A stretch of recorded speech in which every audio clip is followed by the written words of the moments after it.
Hello. Hi, Hello. Visa. Hi, Let me Essen. just tell everybody here that's watching us, welcome to Profit Talks today. We're here in person with QiTing Zhou. Did I say it right? Yes, you can say kidding Joe, but the proper way is to say cheating though. QiTing Zhou, Yes. coming all the way from China.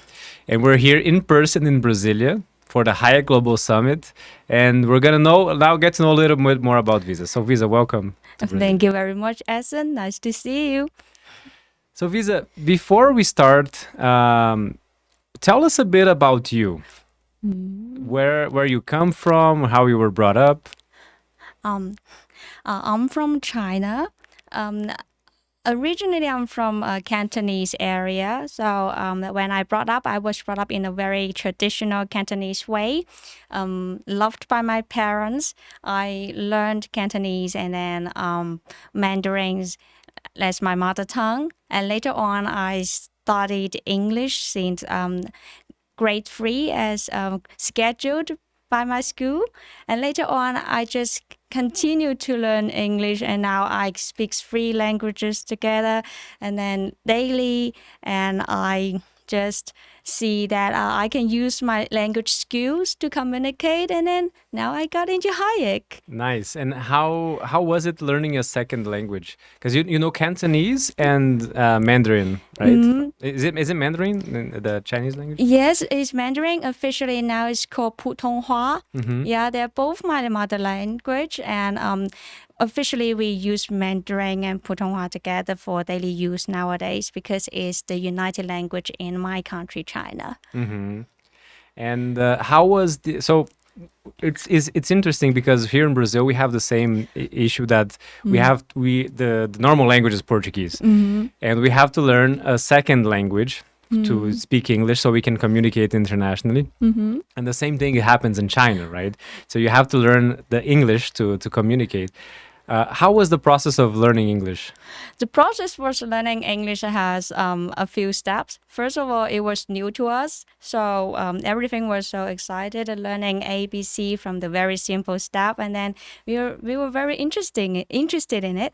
And then later on, when we get in touch in more English language grammar and words, and we started to have difficulties because it's really completely a different language system. So we have to work hard a lot to get to know more about it and then to use it until when we start to be able to listen, write, and use it in talking. We spend a lot of time in learning it nowadays. So we that's why we start to have programs to be like bilingual, Mm-hmm. Mandarin and English together, so that we can use it like as naturally as possible. So has it become more popular to learn English in schools in China? It's mandatory. It's a mandatory subject as to learn English because English is currently still the worldwide language that we have to use. And my country, my president is encouraging us to cultivate like a view, the global perspective. And so Mm-hmm. we have to learn some like English is either to introduce China further or that we can understand the world better. English is still the language that we need to use. Amazing. So I like how you talk about the global perspective of what people in China are looking for. Is that something you were looking for too before joining Hat Hayek?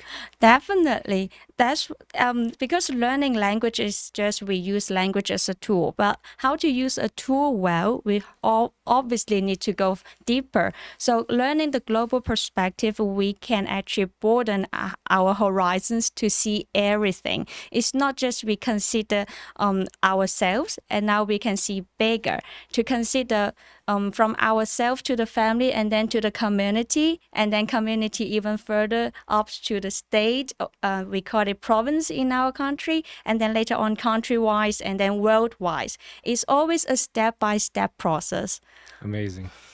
And how did you learn about Hayek Global? So just to give some context to the people who are watching us, Visa was a student in Hayek Global MBA, and she just graduated now in the second cohort, and we're about to do the graduation ceremony this week.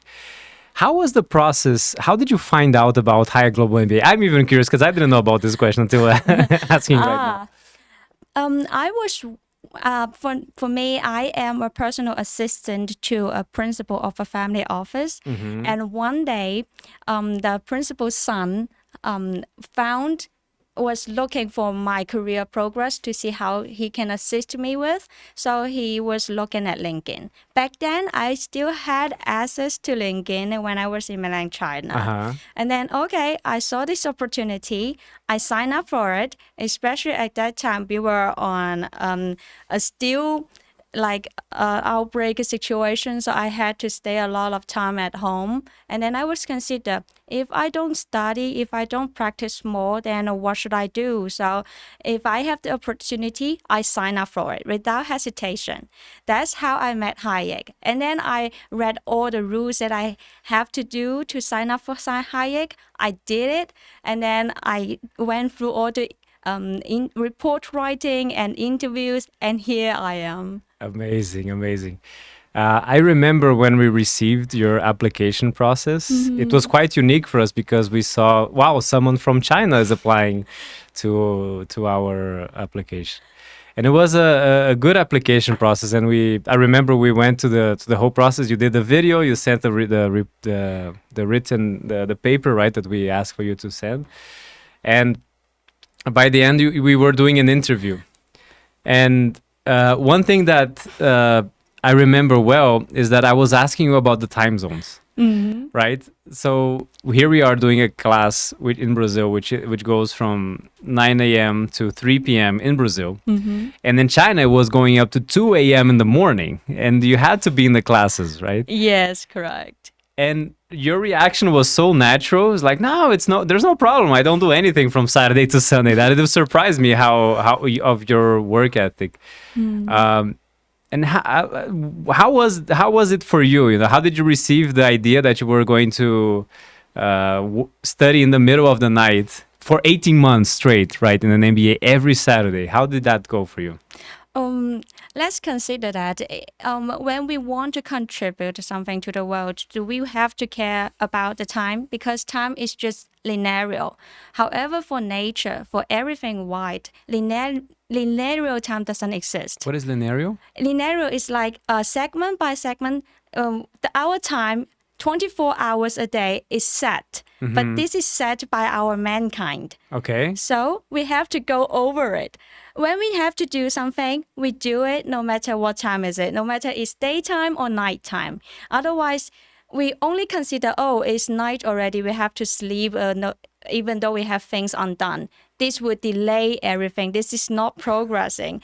It's, as long as I still have my energy with me, and then I still don't feel tired, so I can use this idle time of myself to do the things with Hayek. That's why when Hayek is having classes with me, even though it's my sleeping time, but at that time I don't feel sleepy, so I can just get up and then to do the classes, concentrating classes naturally.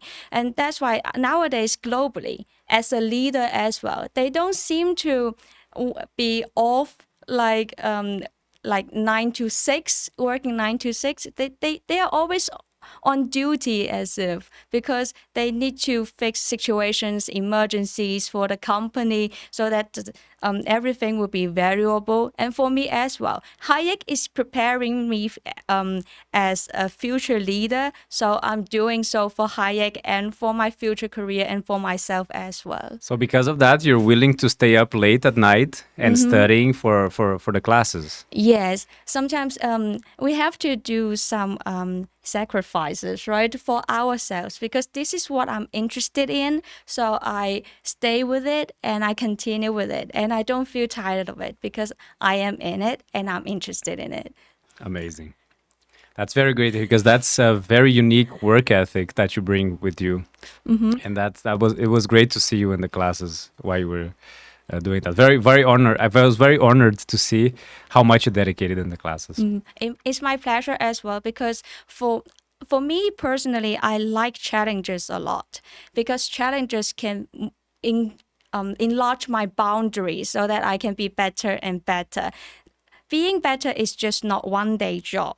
And then if I just lay back for one day, I will lay back for another day. However, if I work up for one day and then I can work out for another day, this is the progress that we call day by day and step by step. So working for studying in Hayek and then now joining Hayek for further, and then just study late is not a problem. As I say, time is just set by our humankind. However, as long as we can adjust ourselves to it, and then we can just go as our body tells us to go. I never thought about that. Just so the 24 hours day was set by mankind just because that's how the sun works. Exactly. But we don't need to follow that. Exactly. We follow that. However, we have our body clock as well, but the body clock does not have to go For 24 following. hours. Yeah, exactly. If, for example, we work late and then a cup of coffee can bring us back to the daytime. Exactly the same, and I don't need that because I have my interest in it, and then my interest is moving me forward, and then I just go with the energy. Wow. Amazing. I love to hear that. And tell us, how was the experience at studying at Hayek? The experience studying Hayek, first of all, it was the first time I was working with people really from around the world, different countries, all over the world. And what do you mean from all over the world? Where were your Like, friends from? yeah, we have students and classmates from Egypt, Asia, Romania, let's say France, UAE. This already is Guatemala, like Africa, Guatemala, exactly. Oh, and Brazil, and then Kenya, Kenya. Nigeria. See, there are so many countries involved in one class only. It's not just like grouping us from one country to another. We are just all together in one class, and then we encountered so many different cultures. So during teamwork, we have to talk about so many like nowadays social issues that we have to fix as a future leader. And then we represent our own ideas based on our society and different cultures.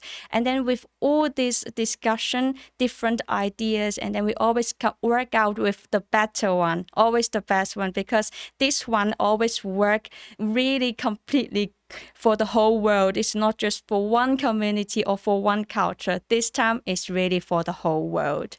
Amazing. And how was taking the classes? Did you enjoy the methodology of Hayek? Was it different from what you're used to?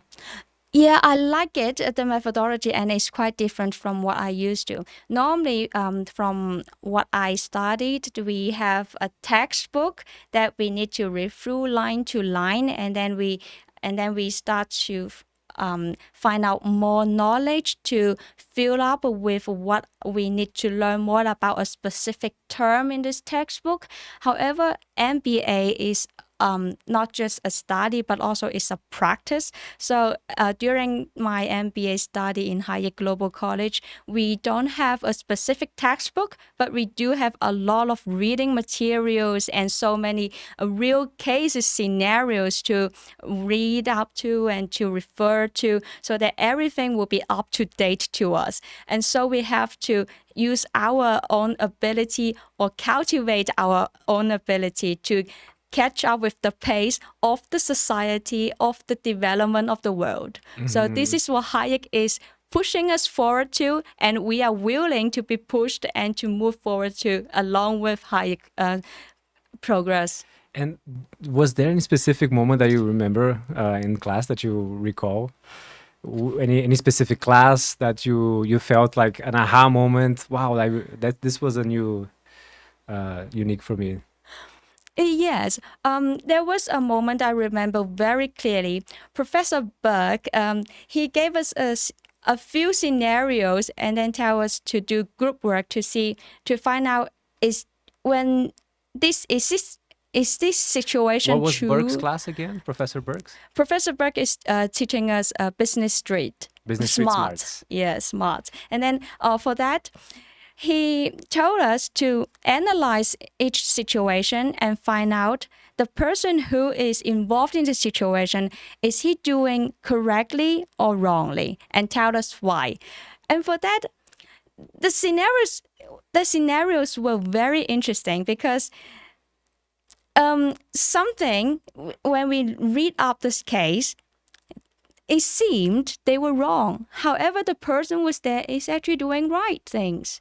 For example, the case I was assigned to was talking about a salesperson, who received gifts from a purchaser. However, the purchaser purchased more from him and still gives gifts to him, and he received the gifts. Is he under bribery or corruption or something? And this is a really interesting case because for us, according to our understanding in this society, receiving gifts is a very sensitive and serious matter, especially expensive gifts. However, this is a salesperson, and salesperson gets gifts from selling more to the producer. There's no corruption there. It's just because corruption is another way. Corruption is like we receive gifts so that we can do you a favor. But he's not doing anyone a favor. He just sells still on behalf of the company, and he's still doing his work. Just the gifts that is from the, let's say the, we call it the purchase side. And then that makes the click here. And that makes the things very interesting. That's why we had a very good discussion. However, this case, I remember really well. He didn't do anything wrong. It's just by some definition, people start to misunderstand it. Yeah, that's what I love about Professor Burke's class. It's, in a typical MBA, you would always learn how to be a better leader, how to run your processes, set your goals, etc. But in real life, people are not always honest with you, right? And how do you discover how or fine-tune, understand if certain people are being honest or not in a business context? And that's what Professor Burke brings in his course, Business Street Smarts, right, that you were talking about. Yes, back to that case. And then later on, Professor Burke told us, don't trust everything that you see, because sometimes seeing will be deceiving, listening will be deceiving. Trust your instinct and then follow it to find more proof, to prove yourself is right, and then it will be there. And always look for the proof. Yes, right? Because nothing with proof, and then it can't be proven. Then nothing will be true then. Amazing. And so that was a great course, highlight from the Global MBA, which is Professor Burke's class. What about other courses that you took? Was there any other course that you gained specific practical knowledge that you could put straight away in your job? Yes, definitely. I have two courses with Professor Luis, and then it was about Professor Luis Osorio from Mexico. Yes, indeed. It was about operations and management and leadership as well. And with this is very practical to be a leader, because when we are a leader, we first need to know how to operate. And then operating, we need so many things to organize. And then how to organize this, we need to know the time frame and how much time, how much budget we have. We all need to know about this. And in his class, I get to touch in this specific point in a very deep way, as if I am a really operation manager, so that I can get in touch with everything. And then I start to work it on, not just daily, but also in my work. And then it improved the efficiency of my work. You were already able to improve the efficiency of your work while you were taking the classes? Yes, definitely. That's what I learn and what I use. What I learn, I will use it in my daily work. Amazing. Yeah. For example, nowadays we have so many things to do, and we always talk about prioritizing everything. But prioritizing, does it really mean efficiency? Maybe not, because sometimes if we can do something very simple to have it fixed, then we do it first, and then things will just not be delayed because we have things done. And what matter is we have things done, especially on time and then in time. So prioritize things. still needs to know what has to be done at that moment. It's just not we have to look through a very long list and then seeing that, oh, this has to be done. However, we need to prioritize it, and then we just keep it level up, level up, level up, and see, oh, this thing has to be done, but then so many things needs to be prioritized, and then it will still be backwards. So when we see it, it has to be done. Okay, have it done first. Yeah, this would be the point to operate and then to manage the time that we have. And then as a leader as well, it's not just to tell people to prioritize things, what to do.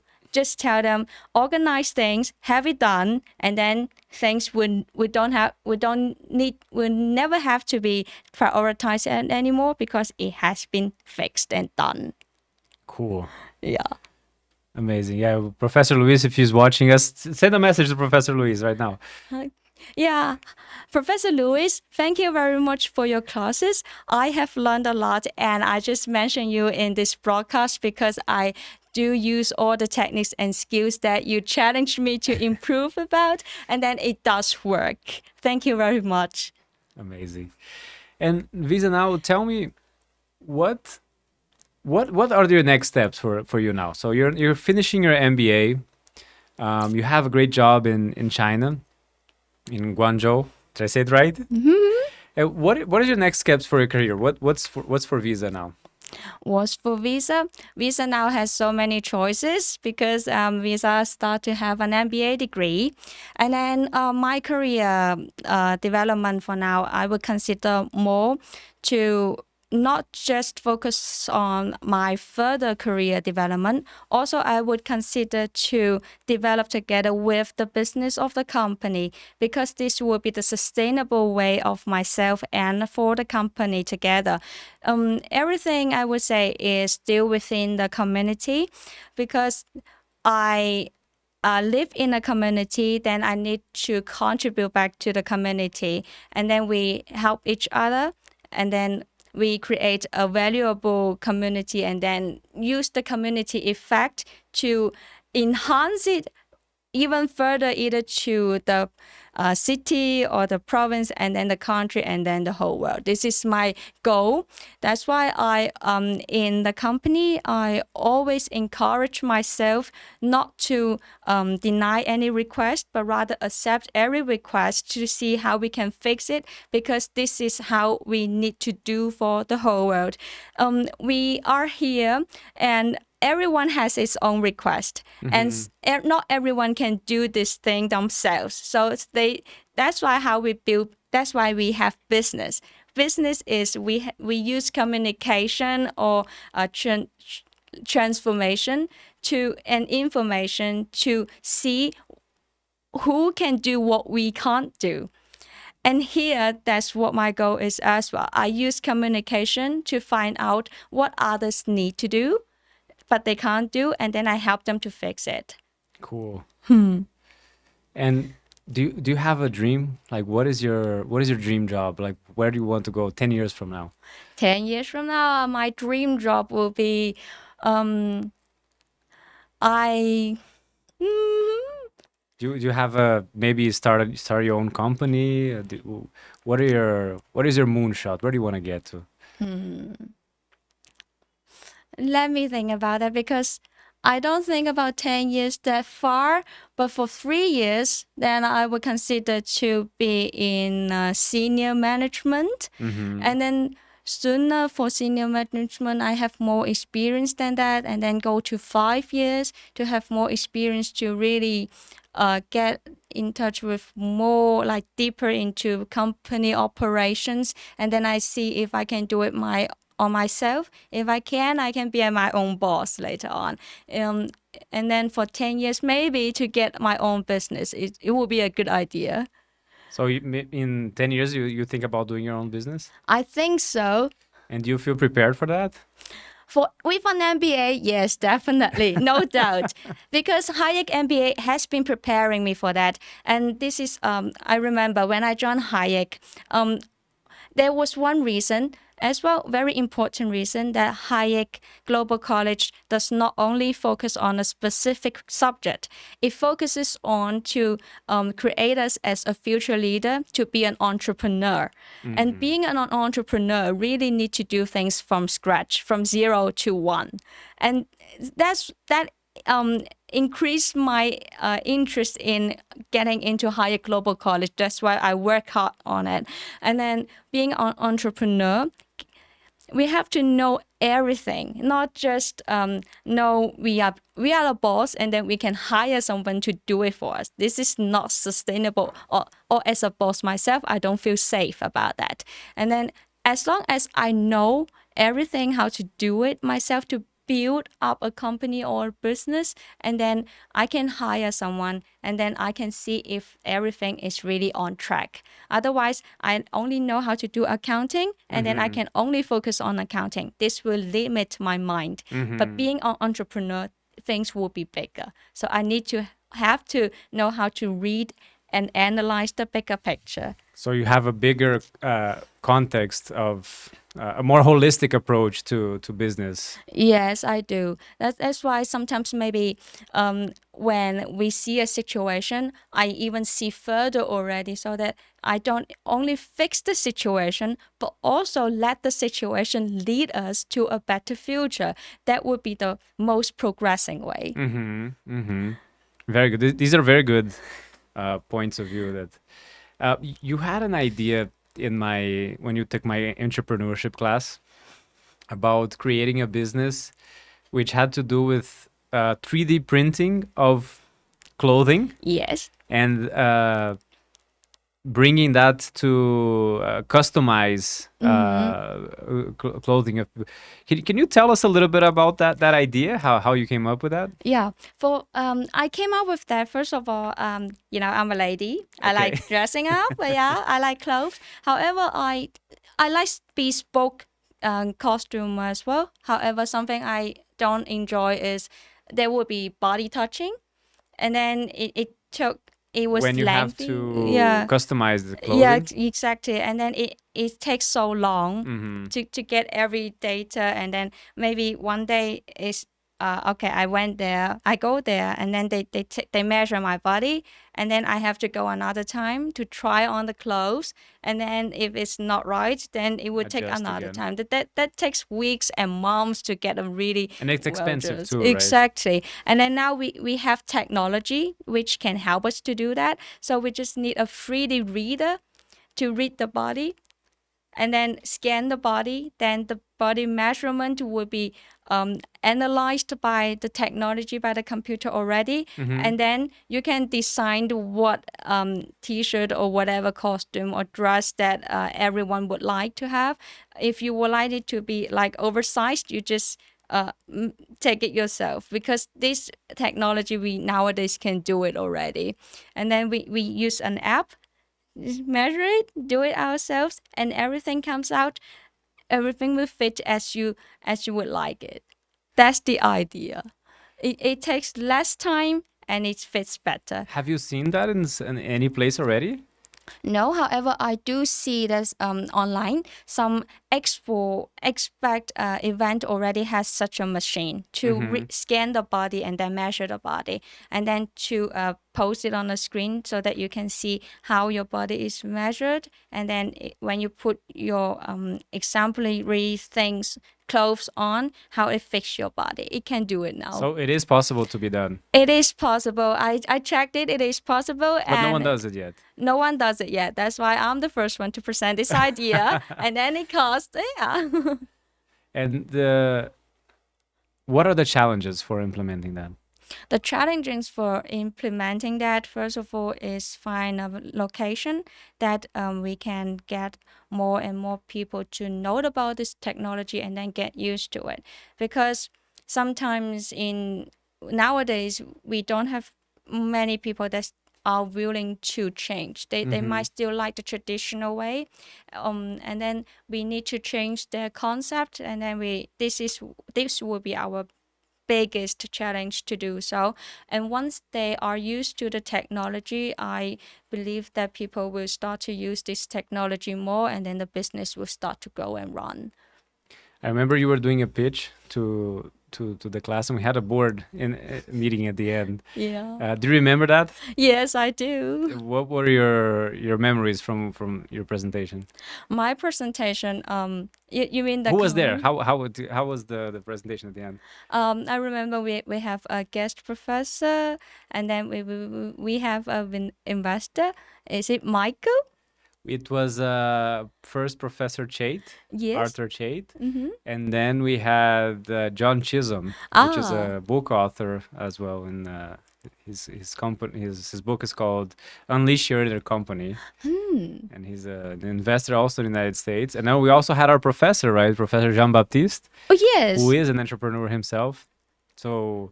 And they were critiquing our investment pitches that students were doing in class. Yes, definitely. And just because I have a really, really big step ahead, and then they told me really need to be careful on this because this won't be cheap because this will cost a lot, especially for new technology, and it takes time to really develop. So everything I really need to plan well and plan ahead and focus on the development of not just the society but also my business to see Mm-hmm. how my business can squeeze into the society because nowadays competition is always there. And then even though I say my idea is the first time, but there's surely some step back and then some starts to do it already. It's just not the 3D scanner, but they start to have like personal measurement and then do it with t-shirt or clothing cutting and then sewing machine already. I Mm-hmm. just need to add one step forward to it. It's just the city measurement. And then that would be very, let's say, first of all, high tech is always a very timeless thing to implement to the society. And then later on, I need to implement more and more and more. This will be another challenge for me. And that's what the professor told me that I have to focus more on the market as Mm-hmm. well. Yeah. Yeah, it's not just the technology, but how customers are going to react when they see Yes. your product, right? If you're actually going for a customer demand. Yes, correct. Yeah, so that's an important. It's I always start with the customer, right? Yes, because we focus on customers. We have to. Business is always on customers, and we have people factor. We have to know more about people, and we understand people so that it can, and then people can help us as well. Mm-hmm. If we don't know what people want, and then we just do it, people either difficult to accept it or they just ignore it. So we need to know what people like and understand why people like it, and then we use our idea to see how we can generate another concept easier for customers to understand. And then this will be our first step to first at least let us get into the market. Mm-hmm. And then later on, when we build up our business identity or company identity or brand identity, then customers will be easier to accept more new concepts because they know this will be something new, and then they know this brand, they trust us, and then they will follow us. And this will continue to build up a customer loyalty process. Amazing. Visa, talking about people, you you had to coordinate projects on teams in while you were doing the project at Hayek, Mm-hmm. and often it was a challenge, and it's always the same challenge with when we have these classes at Hayek because people are in different time zones, and they have to coordinate through Zoom. And in your case, you didn't even have the WhatsApp over in China, right, to coordinate the times and Mm-hmm. everything. How was that for you? How were you able to coordinate with the teams, with the students? For the first reading, when we start to organize everything, I told the team that you know that we are in different time zone. We know that we are in different culture, and we have different skills and what we are good at and what we can do better with. So I told them that we first need to confirm everything and settle down everything in a list, that in this assignment, what we need to do. And then we assign ourselves to them. If we are good at let's say for your class, oh no, your class is doing individually. Let me consider that. Um, let's see. Professor Luis, Oh yes, team. Professor Lewis. Yes, when we need to build up a project for 8 months, and then we need to know when we build up a project, we have to know for budgeting who will do it, and then for organizing who will do it, and then for everything in management, like how many people we need to hire and how many let's say cooperation that we need to do with other sectors.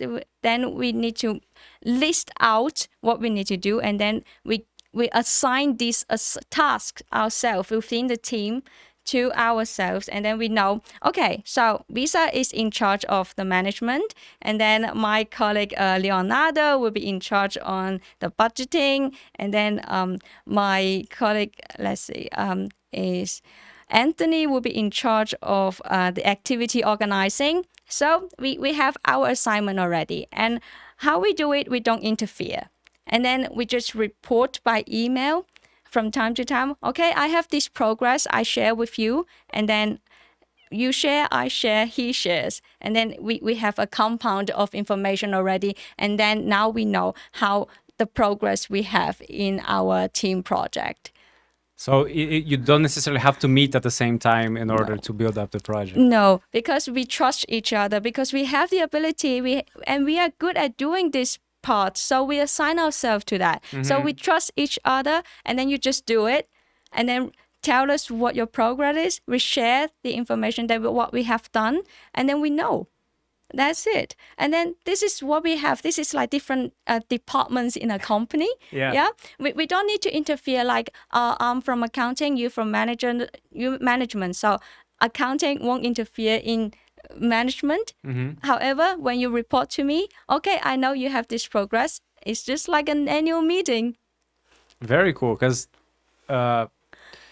usually when you're coordinating team projects like that in a usual class, everybody's in a physical class, and first of all, everyone coordinates things, or we're in the same time zone, so we can meet up in Zoom. But in your case, you had to coordinate these different things. And another curiosity that I have is that we are talking about different cultures, right, and different ways of approaching different work ethics, different approaches to time management and everything. And from what I understand, in Asia, you have a more strict work ethic and more disciplined way of approaching studies than what is normal in other countries, right? Did you have any cultural shock when you were doing the courses with the team members?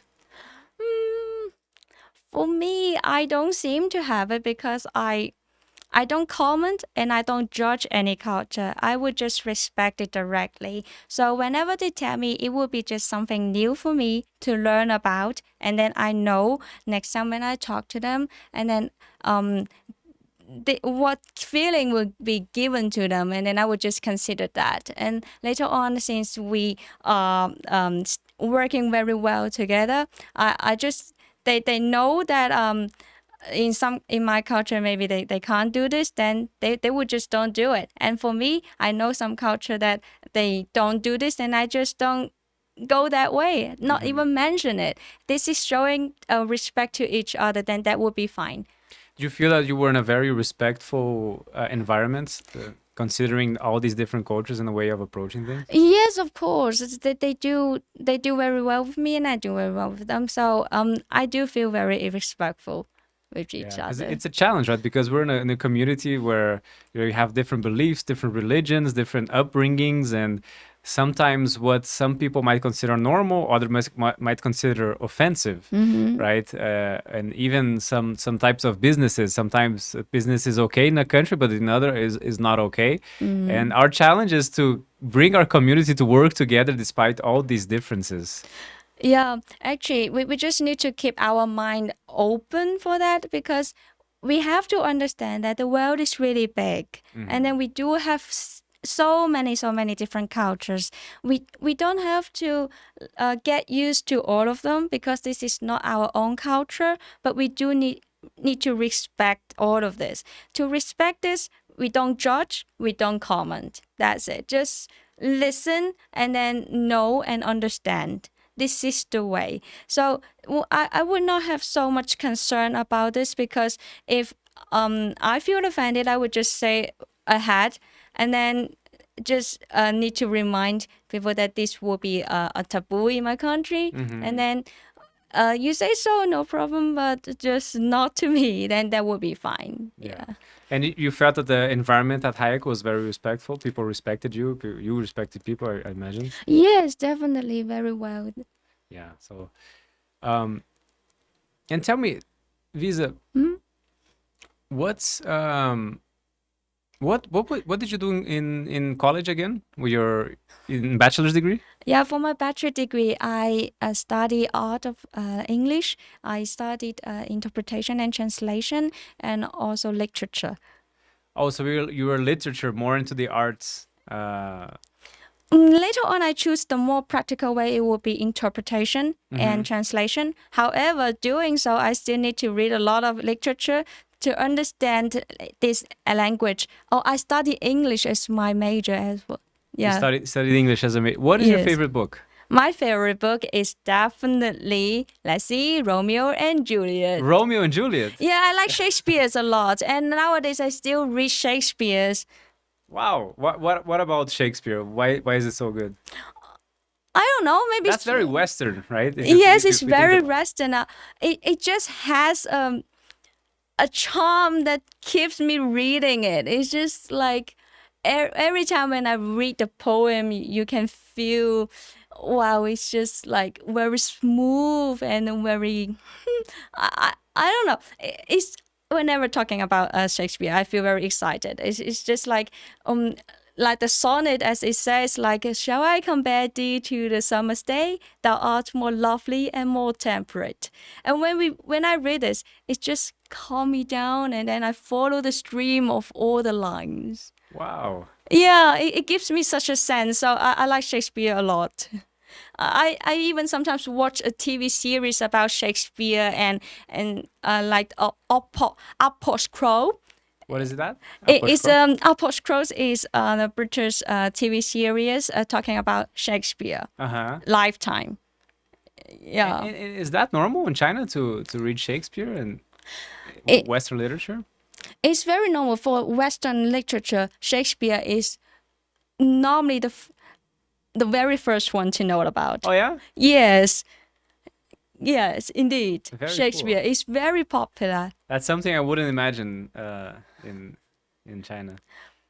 And did you know anything about Brazilian culture before when you were in China? What was your image about Brazil before coming in? World What Cup? did you expect? World Cup.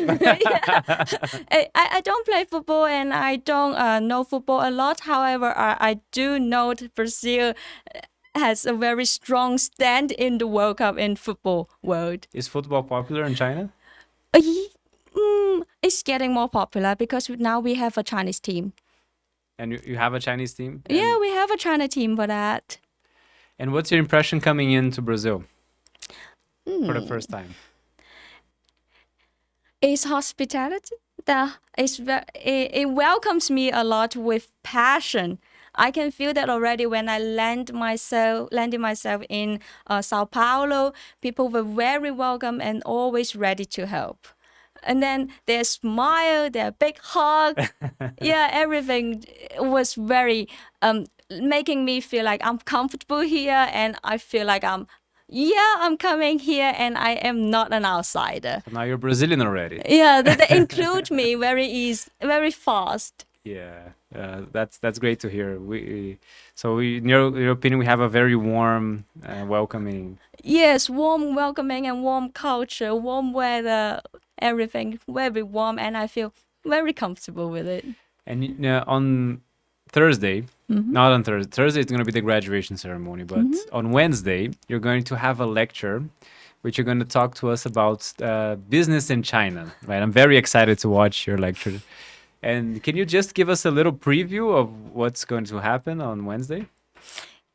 Okay, about Wednesday, talking about business in doing business in China, I'm going to lead everyone to see how we do business in China to give you the solution.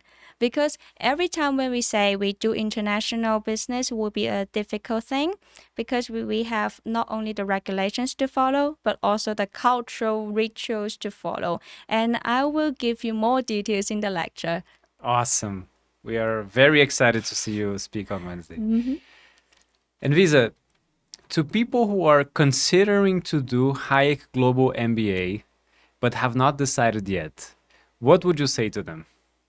Don't hesitate. Why hesitate? First of all, this is an MBA degree. It's not easy to get, but it will be very excited to get one. And another thing is Hayek MBA is worth to get it because Hayek MBA not only tell you what to do, but tell you basically what to do, why to do, how to do, and so that you can fit into every challenge in this society and this world. And then later, you will be the future leader to own the world. Awesome. I love how you finish with our slogan, right? Earn Yeah. Hayek Global MBA, own the world. Mm-hmm. And you know why the own the world part, I like it very much because it gives the differential of Hayek, right? Mm-hmm. In a typical MBA, you wouldn't have so many connections with people outside of your country, and also you wouldn't be exposed to so many practical problems, right? Mm-hmm. For example, we don't have grades; we just have a pass and fail system. Did you like the type of system that we had? Yes, I do. Weren't you missing the grades when you were doing it? No, grading will help us to initiate some issues that I really don't feel comfortable with. First of all, grading that we create a situation that competition might not be healthy anymore. You know how? Getting the grade, we have so many ways. Mm-hmm. Either to know the test system, and then we just do whatever necessary just to help us to pass the test. Mm-hmm. That would be predictable. And I don't like that. This is not good for cultivating flexibility and ability to deal with all other emergency situations. So without grading, then we don't need to worry about we are falling behind or we are moving forward. We just move as the stream goes. And then we know for this situation, we have to figure out a solution and then we provide a solution. And then solution works, pass. Solution don't work, okay, work again. Mm-hmm. We don't have to have the grace to frame us into a system that we have to create a competition that we have to grade ourselves. Competition is always there. It is either a better one or a perfect one, but never there is a perfect one because over better there is another better one. So don't frame ourselves. Don't limit ourselves. Our boundaries can be enlarged with extending extensively out of our imagination. So without grading, then we just need to know what to do, how to do, why to do, and then when to do, who to do with, and then later on, okay, this thing works. And then can we do better? Yes, go ahead. Sometimes there's no right or wrong solution. Exactly. Sometimes don't have right or wrong solutions. And without grading, we will never cultivate a habit to actually fix ourselves into a system. We just go free, everything free. Then we won't be framed in a system that we can only focus on this system that, oh, I need to pass this. How do I pass? I either, as I said, remember how to pass the test, and then that is actually let's say deceiving the system. That's Uh-huh. not healthy. When we don't have grade, we only need to know what to do and everything that we have done is right, then we pass, You right? actually focus on the problem Exactly. Oh yes, we and have not in more getting a focus good on grade. it. Yes, exactly. So you focus on the problem, not having and not having good. And if you think about it, in our day-to-day jobs, we have to focus on the problem, and we don't know what grades we're getting on the problem, right? Exactly. Oh, why do we need to focus on the grade? Just because we know this one is better, but what? But this time we put an A plus on it, and then next time the better one we put an A plus plus. Does this still make sense? We just need to follow the development of everything, and then things we provide is better, then better, then better, then ourselves is better as well. Why do we need to grade it? Exactly. Love it. Visa, how was the capstone project? Capstone project was the biggest challenge of all because I need to use all the abilities and my knowledge that I learn and cultivate from all the courses that I have in the MBA program, and then I Who were your colleagues? What my were you colleague working on? is Herman, yeah, Cameron? Yeah, Herman. from Mexico. Yes, indeed. And then we follow exactly the time zones thing again together. We had a few meetings during the progress.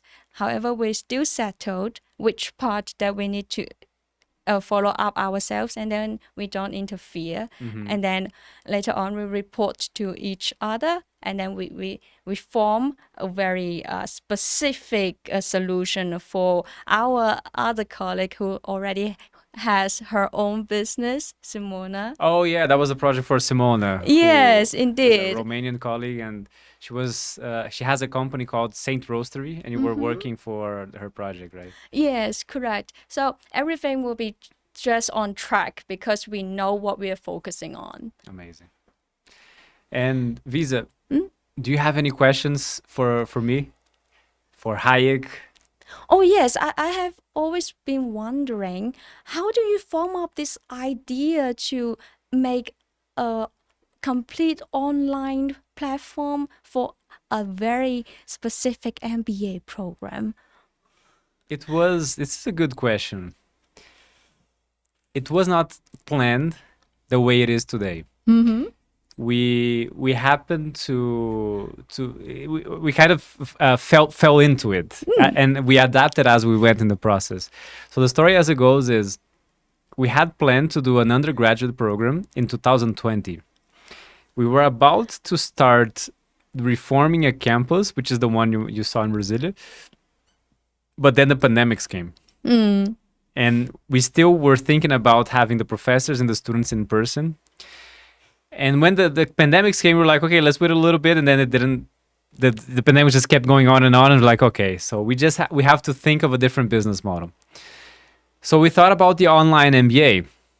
Oh, might as well do it online. And then my first thought, as we were going through doing the MBA, was okay, we're gonna have a bunch of Brazilians here in the course, and we're gonna have international professors teaching these guys. So we want to do something international. Having the international program was already part of it. And all I wanted was to have one student outside of Brazil, from outside of Brazil, who didn't speak Portuguese, to force everyone to speak Portuguese in class. But as we started reaching out to international students, we felt we noticed that there was demand for our program outside of Brazil too, and people were liking the idea of having something practical, something which was project based, no focus on grades, focus on solving the problems, no real problems. And then we started doing the admissions process, welcoming one student from a country where we didn't have a student before, and then we were able to make it very international very quickly, and it was a worldwide demand, right? It was not just something that was lacking in Brazil. We realized something that was lacking everywhere, in China, in Kenya, in Romania, France, United States, Mexico. Everyone had the same type of problem, which is not a practical education, and that's what we were able to do with the MBA. Wow. From what I have seen, that Hayek is actually the leader of the New World Order because after all these situations that we have gone through, and then we start to form a new world order, and now Hayek is starting his own as a leader for others to learn about. Yeah, certainly the world is changing a lot, Indeed. and we need to rethink higher education. That's what Hayek is here for. And Hayek has been thinking fast enough, and then we have to catch up with the pace. Many things are coming, like AI is changing the whole world, and the world is becoming more and more connected. The pandemics helped that to happen. Like, I mean, everything is more online and international. Right? There's no Yes. boundaries online. Indeed.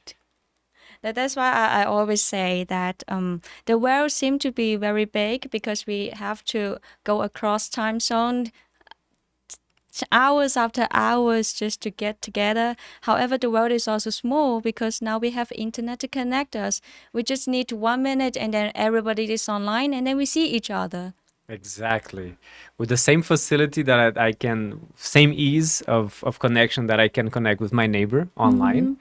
In the pandemics, that was necessary, right? I couldn't even talk to my neighbor in person. I had to connect with them on Zoom. Yeah.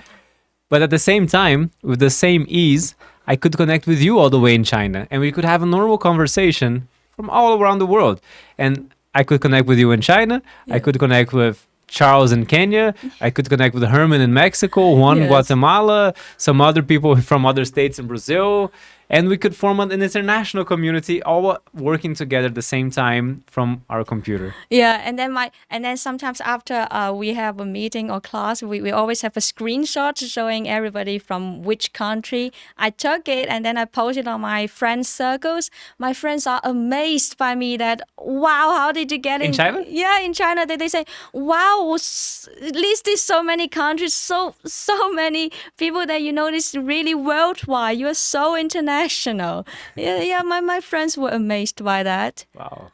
Very, very cool. That's the same reaction we had in Brazil too, and all these other countries, right? It's rare to see so many people come together in the same community and studying together. So. Yeah, and now we really can say that the world is just one. Yeah. So it just that's to summarize. It wasn't an idea I planned to have this. I didn't even think it was possible in the beginning. But as we started doing it, it became evident that it's a great demand and it's a great model to have. And people from so many countries were interested. And we thought, well, why might as well have a diverse class, right? See, that's back to like Professor Burke said, follow your instinct and focus on it. You can work on it. Exactly. So, Visa, it was an honor talking to you today. Any closing remarks? It's my pleasure to be here, and especially my first time to be in Brazil. I do feel all the warm welcomings, and I'm very thankful for that. And thank you, Essen, for organizing everything. Thank you. And I hope you enjoy the rest of your stay in Brazil. And we have a lot to do together to make the world a better place. Yes, let's do it together. So thank you. Thank you. Visa. Thank you.